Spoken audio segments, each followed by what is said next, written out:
नमस्कार, आप देख रहे हैं 4 पीएम और मैं हूं आपके साथ निधि तिवारी।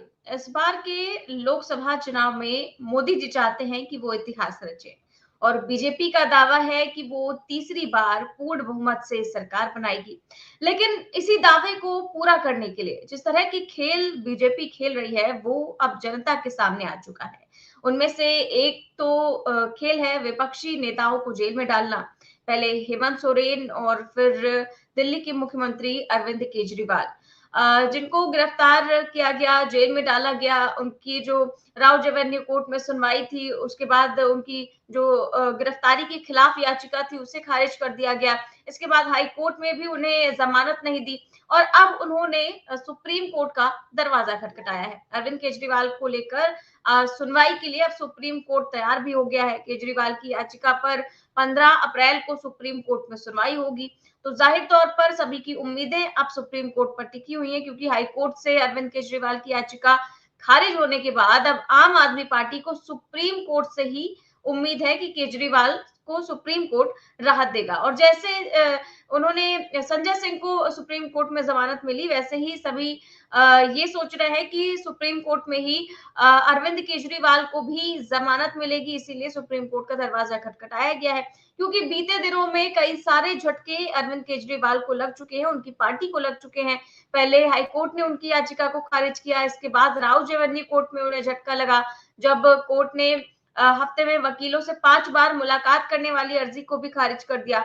और वहीं उनके कैबिनेट मंत्री राजकुमार आनंद ने भी बुधवार को पार्टी के पद से इस्तीफा दे दिया और जो है इसके आगे आप सभी जानते हैं कि अब उनका दूसरा रास्ता क्या हो सकता है। तो बीजेपी तमाम सारे खेल करने में जुटी हुई है कि किसी ना किसी तरह से जो दावा किया जा रहा है कि इस बार पूर्ण बहुमत से सरकार बनेगी, उसको जो है साम दाम दंड भेद हर उपयोग किया जा रहा है उस पर। लेकिन ये कितना कामयाब होगा, इस पर हम चर्चा करेंगे। साथ ही साथ इस पर भी चर्चा करेंगे कि क्या जब अब आखिरी उम्मीद सुप्रीम कोर्ट बची है केजरीवाल के लिए, तो वहां से उन्हें राहत मिलेगी या फिर नहीं। तो इस चर्चा में हमारे साथ मौजूद है प्रोफेसर अखिल स्वामी सर बहुत बहुत स्वागत है आपका। सर, अब आखिरी उम्मीद सुप्रीम कोर्ट ही बची हुई है। पहले केजरीवाल ने, आपने देखा ही था कि सबसे पहले तो केजरीवाल ने आधी रात को सुप्रीम कोर्ट का दरवाजा खटखटाया और जब सुनवाई के लिए सुप्रीम कोर्ट तैयार हुआ तो उन्होंने अपनी याचिका वापस ले ली और अब आखिरी रास्ता सुप्रीम कोर्ट ही बचा था, तो फिर से वो सुप्रीम कोर्ट पहुंच गए हैं। क्या कहेंगे सर? देखिए, हम हाई कोर्ट का, किसी भी न्यायालय का, सुप्रीम कोर्ट का सम्मान करते हैं, उन्हें प्रणाम करते हैं और जो भी निर्णय है उसको शिरोधार्य मानते हैं और उसकी इज्जत करते हैं। मैं कोई कानूनविद आदमी नहीं हूं, एक कॉमन सेंस से एक प्रश्न का जवाब जानना चाहता हूं। जो निर्णय हुआ, बाकी उन्होंने जो निर्णय लिया शिरोधार्य है और ऊपरी कोर्ट में जाने का रास्ता खुला हुआ है। आम आदमी पार्टी जाने वाली है, अरविंद केजरीवाल पहुंच गए हैं। 14 अप्रैल को, 15 अप्रैल को उसकी सुनवाई होगी। असली मुद्दा यह है, अगर माननीय हाईकोर्ट ने यह टिप्पणी की कि मनी जो अरविंद केजरीवाल हैं किंगपिन हैं, इसका माने उन्होंने निर्णय ले लिया, उन्होंने जजमेंट ले लिया, जजमेंट हो गया और तथ्य कोई प्रस्तुत नहीं किया अभी तक ईडी ने। तो माननीय हाईकोर्ट ने निर्णय ले लिया, इसका माने कि अरविंद केजरीवाल तो गिल्टी हो गए। अगर हाईकोर्ट ये टिप्पणी कर रहा है, इसका माने वो उन्हें सिद्ध हो गया। अच्छा, अगर मनी ट्रेल मिल गया और 100 ये सब लोगों को अंदर क्यों किया गया था? मनीष सिसोदिया को ईडी ने अंदर किया था, सत्येंद्र जैन को किया था, संजय सिंह को किया था, अरविंद केजरीवाल को किया था। इसका मतलब यह है, आपस जो ये नीति बनी थी इसमें सारे लोग इन्वॉल्व थे और सारे लोग इन्वॉल्व थे, इसलिए इनको जेल हुई थी। अच्छा, उसके बाद संजय सिंह को अगर माननीय सुप्रीम कोर्ट ने बेल दी, तो मेरी जितनी एक साधारण जानकारी है कि सुप्रीम कोर्ट के निर्णय हैं वो सर्वोपरि होते हैं और हाई कोर्ट और लोअर कोर्ट जो है सुप्रीम कोर्ट के निर्णयों को रेफरेंस लेता है। अगर ऐसा है और संजय सिंह को सुप्रीम कोर्ट ने बेल दी है, इसका माने कि सुप्रीम कोर्ट को यह लग रहा है कि इतने महीने के बावजूद अगर ईडी कोई मनी ट्रेल नहीं ढूंढ पाई है, तो सुप्रीम कोर्ट को यह लगता है कि मनी ट्रेल न होने के बावजूद इन नेताओं को जेल में राजनीतिक कारणों से रखा जा रहा है और इनको चुनाव में प्रचार न कर पाए इसलिए इनको जेल में रखा जा रहा है, यह माननीय सुप्रीम कोर्ट कह रहा है।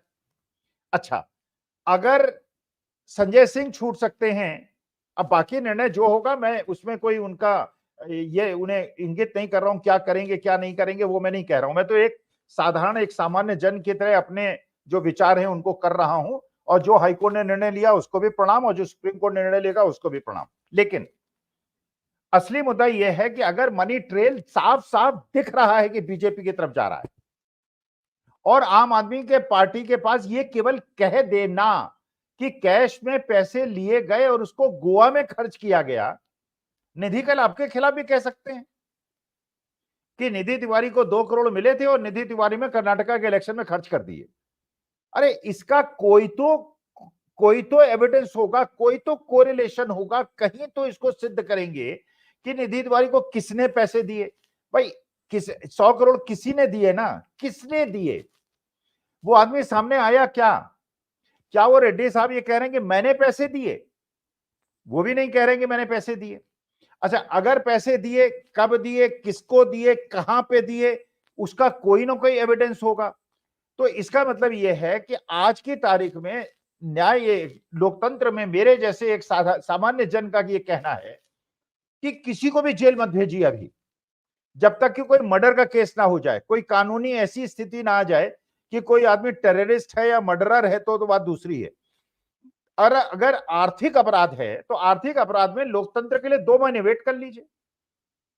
देश के स्वतंत्र लोकतंत्र के लिए और एक अच्छे लोकतंत्र के लिए, विश्व के सामने एक अच्छा नमूना रखने के लिए आप 2 महीने किसी को जेल में मत रखिए। 2 महीने के बाद आपके पास तब तक एविडेंस इकट्ठे कर लीजिए, 2 घंटे का टाइम फिक्स कर लीजिए सारे लोगों से, चाहे केजरीवाल हो, चाहे संजय सिंह हो, चाहे मनीष सिसोदिया हो, सत्येंद्र जैन हो, जो भी हो, चाहे हेमंत सोरेन हो, इनको 2 महीने चुनाव में प्रचार करने दीजिए। उसके बाद इनको 2 घंटे इनसे पूछताछ कीजिए, इनकी लोकेशन को ट्रेस कीजिए, इनके पासपोर्ट अपने पास रख लीजिए, और अगर आपको कोई एविडेंस मिलता है 2 महीने के बाद इनको 20 साल 25 साल जितना चाहे जेल के अंदर रख लीजिए। लेकिन लोकतंत्र के लिए आवश्यक है कि इन लोगों को अभी प्रचार करने से न रोकिए, क्योंकि अगर लोकतंत्र नहीं रहेगा, अगर लोकतंत्र दबा दिया जाएगा तो संविधान की रक्षा कैसे होगी? और अगर संविधान की रक्षा नहीं होगी तो माननीय सुप्रीम कोर्ट को संविधान की रक्षा करने के लिए ही बना हुआ है।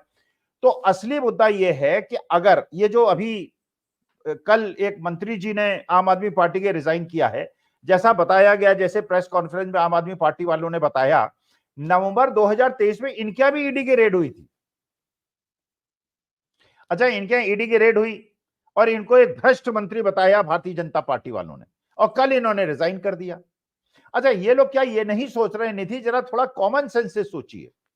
आज के तारीख में हिंदुस्तान के अंदर, पूरे हिंदुस्तान में हर राज्य के अंदर भारतीय जनता पार्टी के खिलाफ जिस प्रकार का क्रोध पनप रहा है, गांवों में लोग घुसने नहीं दे रहे हैं और ये कह रहे हैं कि तुमने दिल्ली हमें नहीं आने दिया जो हमारी राजधानी है, तुम हम गांव में नहीं घुसने देंगे।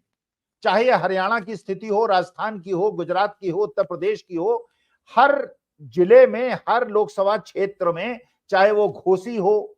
अच्छा, पवन सिंह को इन्होंने टिकट ऑफर कर रहे थे, उन्होंने इनकार कर दिया और कराकात से वो इंडिपेंडेंट चुनाव या आरजेडी के चुनाव चिन्ह पे इलेक्शन लड़ने के लिए तैयार करे बैठे हुए। तो क्या ये लोग जो आज बीजेपी में जा रहे हैं, इनके थोड़े से राजनीतिक कुशलता और इनके एंटिसिपेटिंग पावर्स को मैं चैलेंज कर रहा हूं। 2 महीने के बाद अगर जनता इतनी उतारू हो गई और इनको दिख रहा है कि जनता हराने के लिए जनता इलेक्शन लड़ रही है, मंत्री और नेता इलेक्शन नहीं लड़ रहे हैं, इंडिया की गवर्नमेंट बनेगी, तो इन लोगों का क्या हो? जो ईडी से बचने के लिए पार्टी बदल रहे हैं, जब इंडिया गठबंधन जीतेगा उसके बाद इनके पास ईडी की कार्रवाई कितनी तगड़ी होगी। अरे अगर बदलना था, बीजेपी में जाना था तो 6 महीने पहले, 1 साल पहले चले गए होते, इलेक्शन के जस्ट पहले, जबकि पता चल रहा है कि पूरे देश में उल्टी बयार चल रही है। हरियाणा के अंदर 5 सीटों पे लोगों ने बीजेपी के अपने प्रचार को बंद कर दिया है। उत्तर प्रदेश के अंदर, घोसी के अंदर ओम प्रकाश राजभर, उनके बेटे चुनाव क्षेत्र को छोड़ चुके हैं। बिहार के अंदर जो इन्होंने तेजस्वी यादव के खिलाफ प्रचार किया कि मछली खा ली नवरात्र में, तेजस्वी यादव ने दिखाया, ट्वीट है 8 तारीख का, जब नवरात्र शुरू नहीं हुए थे, हिंदू मुसलमान का पुट लाने के लिए मुस्लिम लीग का वो है, घोषणा पत्र है, फलाना है, ठिकाना है, लेकिन वो काम नहीं कर रहा है। पूरे हिंदुस्तान में जिस प्रकार की बयार बह रही है और उसके बावजूद भी लोग ईडी के डर से अगर बीजेपी में जा रहे हैं, तो उनको 2 महीने के बाद उनका क्या होगा, मुझे इस बात का आश्चर्य है। उनकी राजनीतिक कुशलता एक राजेंद्र कुमार बिन्नी हुआ करते थे, आपको नहीं याद होगा, जब आम आदमी पार्टी की पहली बार सरकार बनी थी, वो एक एमएलए थे और उन्होंने विद्रोह कर दिया था आम आदमी पार्टी के बाद। उसके बाद राजेंद्र कुमार बिन्नी का नाम नहीं सुना, कहां गए, कॉर्पोरेटर थे, फिर विधायक बने, फिर उसके बाद खत्म हो गए। तो मेरा कहना यह है कि लोकतंत्र की रक्षा करने के लिए, संविधान की रक्षा करने के लिए, बाकी जो माननीय सुप्रीम कोर्ट कहेगा, जो माननीय हाई कोर्ट ने कहा, बिल्कुल उनका हम जो आदेश करेंगे वो बिल्कुल उचित है और उनका बिल्कुल पंच परमेश्वर है, उनकी बात मानेंगे। लेकिन लोकतंत्र के लिए आवश्यक है कि इन सबको 2-2 महीने के लिए बेल दी जाए, 2 महीने तक ये देश छोड़ के ना भाग पाए। उसके बाद अगर कोई एविडेंस इकट्ठा कर पाते हैं तो इनको बंद कर दें, एविडेंस नहीं इकट्ठा कर पाते हैं तो इनको छोड़ दें, और उसके बाद जो नई चुनी हुई सरकार है जो निर्णय लेगी, क्योंकि ऐसा लग रहा है कि राजनीतिक विरोधियों को खत्म करने के लिए ईडी सीबीआई के अफसर जो उनका संविधान के प्रति कर्तव्य है उसका निर्वहन नहीं कर रहे हैं, बल्कि राजनीतिक दबाव पे अपोजिशन वालों के गले को घोट रहे हैं। इसलिए माननीय न्यायालय से हाई कोर्ट ने जो निर्णय लिया और जो सुप्रीम कोर्ट निर्णय लेगा, उनसे मेरी प्रार्थना है लोकतंत्र की रक्षा करने के लिए वो करें जो लोकतंत्र और संविधान की रक्षा करने के लिए उचित है। मैं ये सजेस्ट नहीं करूंगा क्या करें, लेकिन जो करें देश के संविधान और लोकतंत्र को बचाएं।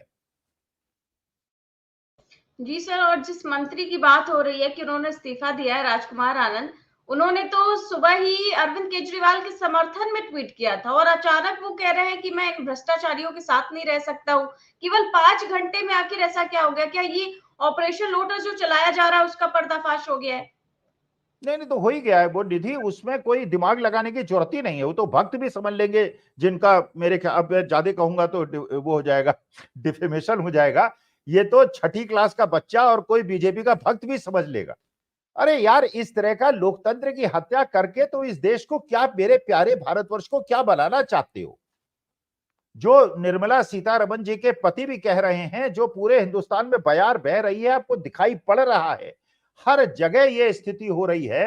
महाराष्ट्र के अंदर सब सुलझ गया है, बिहार के अंदर तेजस्वी और मुकेश सहनी जिस प्रकार से ताबड़तोड़ रैली कर रहे हैं, और मुकेश सहनी के आने के बाद और नीतीश कुमार ने जिस प्रकार से माननीय मोदी जी के पैर छुए हैं, पैर छूकर तो उन्होंने ऐसा लगा कि बिहार की अस्मिता को गुजरात की अस्मिता के चरणों में डाल दिया है। इसकी प्रतिक्रिया है, और ये बिल्कुल सही बात है कि अब ये शेर की सवारी कर रहे हैं बीजेपी वाले, शेर से उतर भी नहीं सकते और जारी रह भी नहीं सकते, इसलिए इनको समझ में नहीं आ रहा क्या करें। अभी भी माननीय मोदी जी से और अमित शाह जी से प्रार्थना करता हूं, देश के लोकतंत्र और संविधान के साथ खिलवाड़ न करें। देश हमारा बहुत जागरूक है, बड़ा बुद्धिमान है, और जिस प्रकार की प्रतिक्रिया मिल रही है निधि, मैं आपको सच बता रहा हूं, मैंने एक वीडियो डाला था द पब्लिक इंडिया में, 10 लाख से ऊपर व्यूज हो गए उसमें। कारण क्या है? इन दर्शकों का, श्रोताओं का लोकतंत्र और संविधान के प्रति जो प्रेम है, और आपके 4 PM में भी लाखों व्यूज होते हैं, और लोग जो टिप्पणी करते हैं मैं पढ़ता हूं। इतना प्रेम, इतना अगाध प्रेम हम लोगों को इसलिए मिल रहा है निधि, आपको मिल रहा है, हमें आपको इतराने की जरूरत नहीं है, इसलिए मिल रहा है कि हम लोकतंत्र और संविधान को बचाने की, बाबा साहब भीमराव अंबेडकर के संविधान को बचाने के लिए संघर्ष कर रहे हैं, जान हथेली पे लेके संघर्ष कर रहे हैं। हम जानते हैं, जैसे ध्रुव राठी ने कहा है, बच्चों के लिए डर लगता है, माता पिता के लिए डर लगता है। ध्रुव राठी तो जर्मनी में रहते हैं, उसके माता पिता यहाँ रहते हैं, उसका परिवार यहाँ कहता है, हाँ डर लगता है, लेकिन हम डर को ताक पे रख रहे हैं। इस देश के लिए एक प्रकार से हम अपनी जान न्यौछावर करने के लिए तैयार हैं, क्योंकि संविधान और लोकतंत्र की हत्या अपने जीते जी हम नहीं देख पा रहे हैं। बाकी हम जानते हैं हम खतरे पे, हम फायरिंग लाइन पे हैं, हम परेशानी में पड़ सकते हैं, लेकिन देश के लिए वो हम सारी परेशानियां उठाने के लिए तैयार हैं। जी, बिल्कुल सर, लेकिन आम आदमी पार्टी को भी तोड़ने की कुछ मतलब हर संभव कोशिश की जा रही है, और आज एक और झटका लगा जब विजिलेंस डिपार्टमेंट ने केजरीवाल के निजी सचिव जो विभव कुमार है उनको टर्मिनेट कर दिया।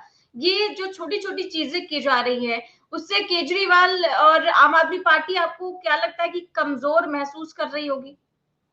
नहीं नहीं, मजबूत हो रही है।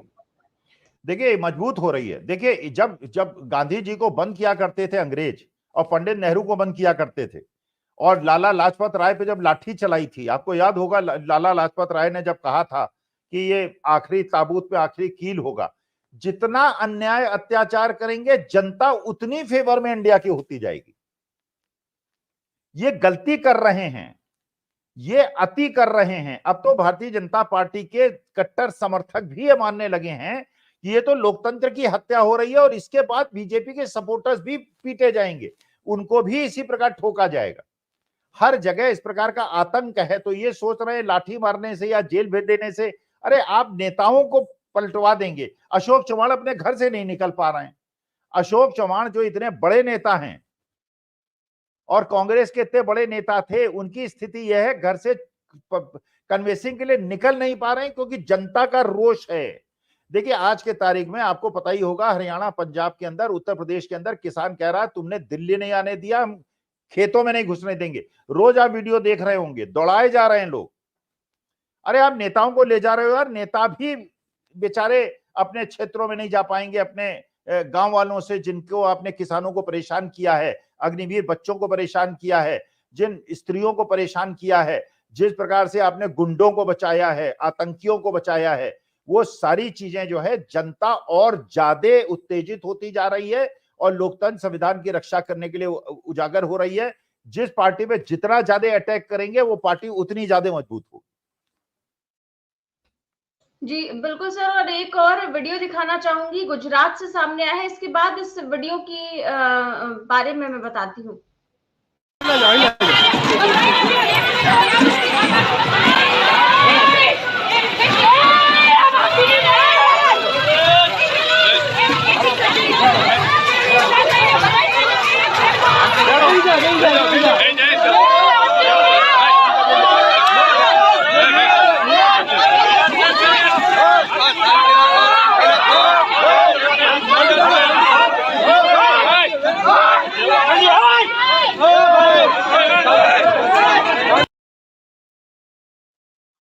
सर ये गुजरात से सामने आया है। 2 दिन पहले तो गुजरात में क्षत्रिय समाज के नेता की पगड़ी उछाली गई और अब उन्हीं की महिलाओं के साथ पुलिस ये इस तरह से बदसलूकी कर रही है, धक्के मुक्की कर रही है और इस तरह से उन्हें गाड़ियों में भरा जा रहा है।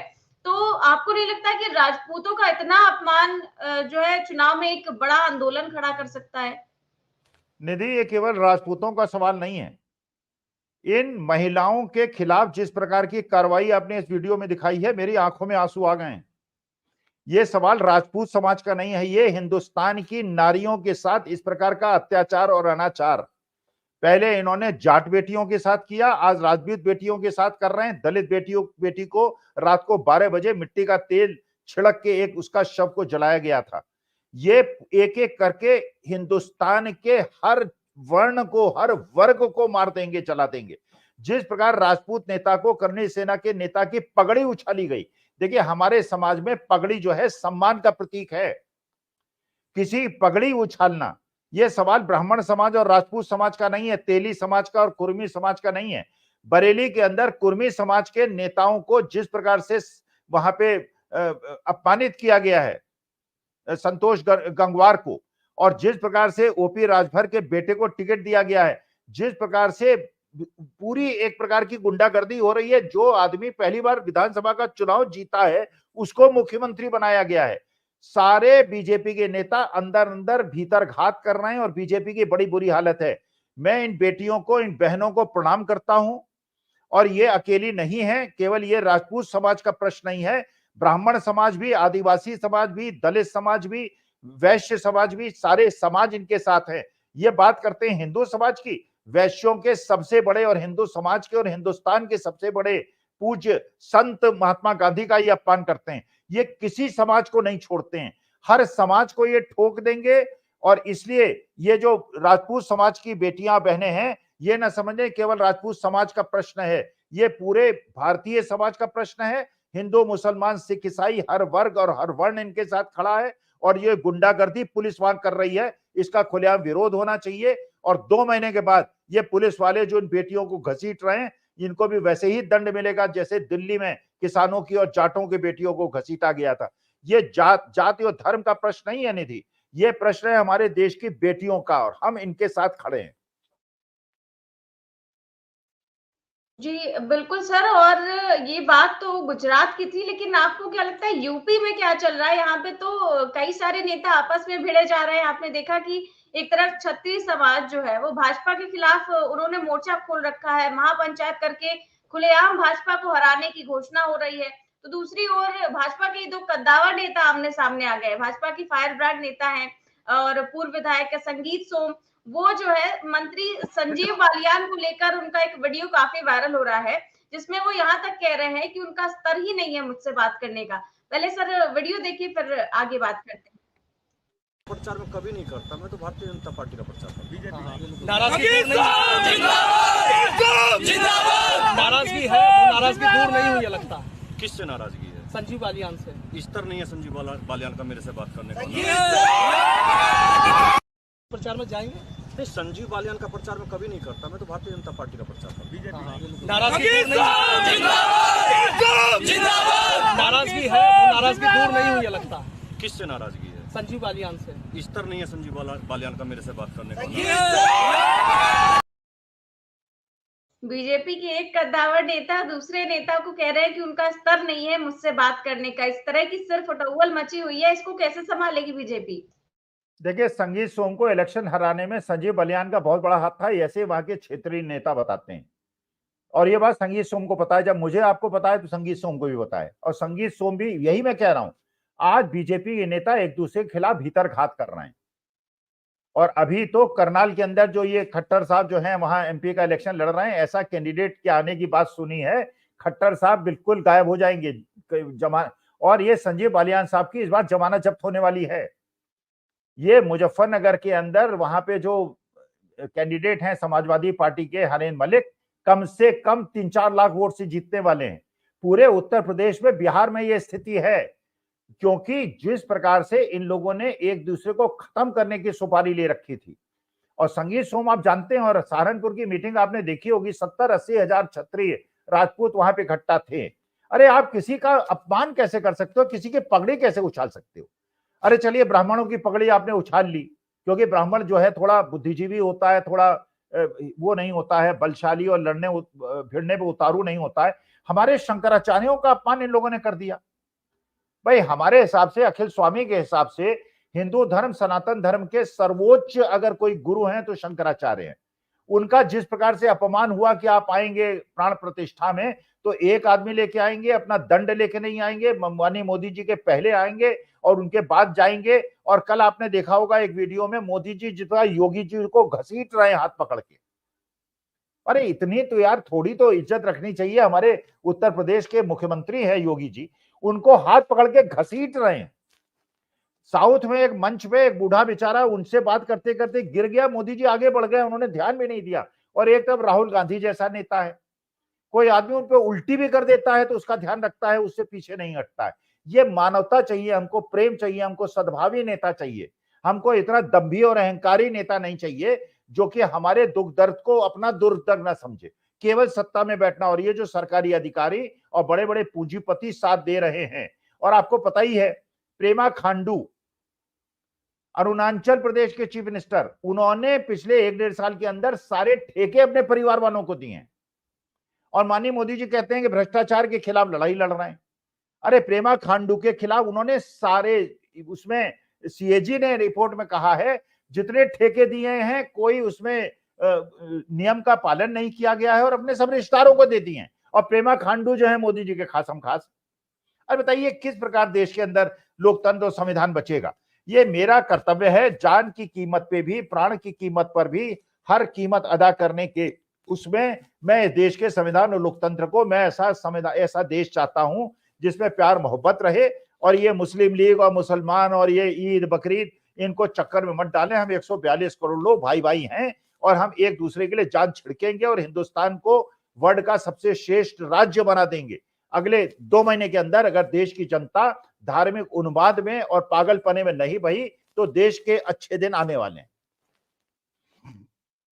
जी बिल्कुल सर। और पीएम मोदी भले ही अपने बगल में, उनके बगल में स्टेज गिर जाता हो, उसको देखने के लिए नहीं रुकते हो और इतने लोग उसमें घायल हो गए हो, लेकिन अब आज ही मैं देख रही हूँ, सामने मेरे टीवी पर खबर चल रही है कि वो जो इंडिया के टॉप गेमर्स हैं उनसे मुलाकात की है पीएम मोदी ने, और उनके साथ गेम्स भी खेल रहे हैं। गेम्स खेलने का समय है सर, मणिपुर जाने का समय नहीं है। सामने हाथ हिलाते रहते हैं, स्टेज गिर जाता है, उनको देखने का समय नहीं है। पीछे बुजुर्ग गिर जाता है, उन्हें देखने का समय नहीं है, लेकिन गेमर्स के साथ गेम खेलने का समय है। भाई मुश्किल है, लेकिन एक बड़ी खुशी की बात है, भक्तों की संख्या कम हो रही है। अब भक्त जो है, जो आतंकित करते थे, डराते थे, अब उन्हें समझ में आ गया है कि बाजी उनके हाथ से निकल गई है, इसलिए वो अपना पक्ष बदलने के चक्कर में है। मुझे तो आश्चर्य है, ये जो गौतम साहब गए हैं और जो ये अभी रिसेंटली जो लोग जा रहे हैं, ये किस प्रकार से बीजेपी में जा रहे हैं, और इनको क्या इतनी राजनीतिक समझ नहीं है, या एक बहुत बड़ा, और ये माननीय सुप्रीम कोर्ट ने जो वीवीपैट के बारे में भी तिथि निर्धारित कर दी है, और मैं तो प्रार्थना करता हूं बाकी उनका जैसा चाहे वो करें, वीवीपैट पे हम लोगों को वोट डालने का अधिकार मिले, हम उसकी जो पर्ची निकले अपने हाथ से देखें और उसके बाद एक डिब्बे में डालें। और इतना नाटक करने की क्या जरूरत है, वीवीपैट लाओ, ईवीएम लाओ, उसे कनेक्ट करो, फिर वोट डालो, फिर उसकी पर्ची को डालो, पर्ची को गिनो। इससे अच्छा बैलेट पेपर से वोट करा दे, बात खत्म हो जाएगी, सारा झगड़ा खत्म हो जाएगा। और ये लोगों ने कहा है, भानु प्रताप सिंह जो वकील जो ईवीएम के खिलाफ लड़ रहे हैं, उन्होंने कहा 40 सीट अगर मिल जाए बीजेपी को हिंदुस्तान भर में, तो कहता मैं शर्त लगा सकता हूं, राजनीति छोड़ दूंगा, 40 सीट नहीं मिलेगी। इसलिए जनता के दिमाग में जब भ्रम है तो परेशानी क्या है? अरे जब तुम वीवीपैट की सारी उसके पर्चियों की गिनती करोगे, इससे अच्छा बैलेट पेपर से गिनती करा लो। लेकिन मसीह टाइप के वहां पे पीठासीन अधिकारी होंगे, तो अब पीठासीन उनको भी छोड़ दिया बीजेपी ने, अब वो भी बेचारे जेल जाएंगे और कोसेंगे कि कहां बीजेपी के चक्कर में मैं आ गया। तो इस समय देश के लोकतंत्र संविधान को बचाइए। ये बीजेपी कांग्रेस जो है, हमें ना कांग्रेस से मतलब है ना बीजेपी से मतलब है। हम लोग गैर राजनीतिक लोग हैं, हमें भारत माता से मतलब है, भारत के संविधान से मतलब है, भारत के लोकतंत्र से मतलब है, उसी के लिए हम लड़ रहे हैं। हमें किसी राजनीतिक पार्टी से कोई लेना देना नहीं। बिल्कुल सर, बिल्कुल। बहुत बहुत शुक्रिया सर आपका इस चर्चा में भाग लेने के लिए। तो आप देख रहे थे आज की चर्चा हम कर रहे थे सुप्रीम कोर्ट को लेकर, जिस तरह से केजरीवाल ने अब सुप्रीम कोर्ट का रुख किया है और सीजीआई चंद्रचूड़ ने भी उनकी याचिका को स्वीकार कर लिया और 15 तारीख को इस पर सुनवाई होगी। तो सुनवाई में क्या कुछ होगा और क्या अब केजरीवाल को राहत मिलेगी, जिस तरह से संजय सिंह को बाकी किसी कोर्ट से राहत नहीं मिली पर सुप्रीम कोर्ट से राहत मिली, ऐसे में केजरीवाल भी अब सुप्रीम कोर्ट का रुख कर चुके हैं। तो देखते हैं क्या कुछ होता है। फिलहाल कैसी लगी आपको ये चर्चा, हमें कमेंट बॉक्स में जरूर बताएं। चैनल को सब्सक्राइब भी करें और ज्वाइन भी। नमस्कार।